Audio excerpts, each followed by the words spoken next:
The message came at 2:17 a.m. A photograph, no caption. My husband's hand resting on a woman's bare hip, her face hidden by shadows. I sat up in bed, phone trembling in my hand. He was asleep beside me, mouth slightly open, breathing slow, as if nothing in the world had shifted. I stared at the picture until the pixels burned into my eyes.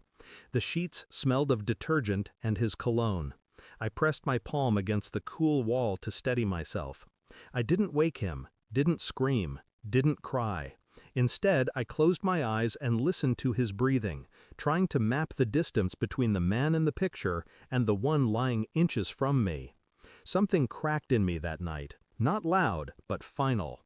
At breakfast he poured coffee like always, smiling faintly as if we were still a family.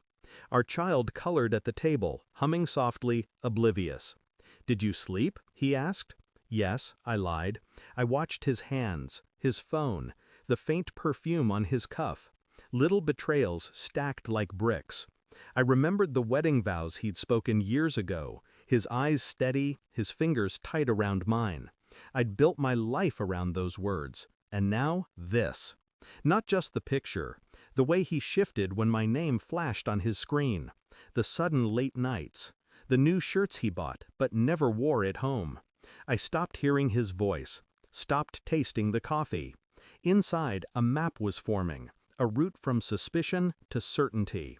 I didn't want a scene, I wanted truth, clean and unarguable. I began collecting pieces quietly, phone bills, receipts, deleted messages resurrected from the cloud. I learned to copy his keys in silence, to track his movements without breathing harder. Every night, after our child fell asleep, I sat at the kitchen table under a single bulb, cataloging evidence like a detective in my own life. I ordered a DNA kit, not for me, for our child. The thought came like a whisper, terrifying in its clarity. If he was capable of one betrayal, why not another? The saliva swab felt like a crime. Our child laughed at the game I made up, unaware of the weight behind it. I mailed it, then waited. Every moment with him became theater, his hand on my shoulder, his casual texts, his forced affection.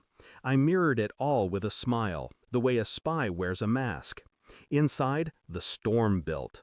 Not wild, precise. The envelope arrived on a Wednesday afternoon. Thin, white, ordinary. I opened it in the bathroom with the fan running. The paper trembled only once in my hands. The results were clear. Our child was mine, but not his. For a moment I couldn't breathe. Not because I was surprised, because confirmation is heavier than suspicion. It makes the betrayal solid. That night I laid the paper on the table while he ate. He looked down, frowning. "What's this?" "You tell me," I said. My voice was calm. He read. His lips parted. He blinked fast, like someone waking from anesthesia. This isn't." But he didn't finish. He didn't have to. I watched him the way a scientist watches a reaction, cool and detached. I didn't yell. I didn't accuse. I slid his packed bag across the table. Keys on top. Phone wiped clean. "You're leaving tonight," I said softly. He stared, face draining of color. "You can't." "I already did," I said. He opened his mouth again, but no sound came. His shoulders sagged as if someone had cut the wires holding him upright. I lifted our child, still sleepy from an early nap, and stood between them. "You're nothing to me now," I whispered. "Take your lies with you." The silence after that was enormous, a kind of vacuum. He picked up the bag, eyes glassy, and walked out into the night without another word. The house felt bigger once he was gone, the air clearer. Our child slept in the next room, breathing softly, innocent still. I sat on the edge of the bed and stared at the empty space where he used to sleep. The pillow was cold already. I thought about all the nights I'd believed his stories, all the times I'd let myself be fooled by routine, by familiarity. It was almost funny, the precision of his deception. Almost. But I wasn't broken. I was awake. I deleted his number, blocked his email, closed the photo app, and left the message thread untouched, a relic of the moment the illusion cracked. Outside, the streetlight flickered once, then steadied. I lay back and exhaled. He would tell himself he'd been blindsided, that I was ruthless, that I'd ruined him. But I knew the truth. He'd been living on borrowed time in my life, and I'd simply called in the debt. I closed my eyes. No pity, no tears, only clarity. And for the first time in years, the silence felt like mine.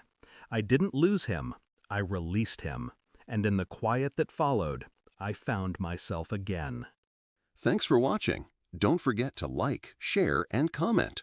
Subscribe now to Cheating Stories Insight World for more amazing stories.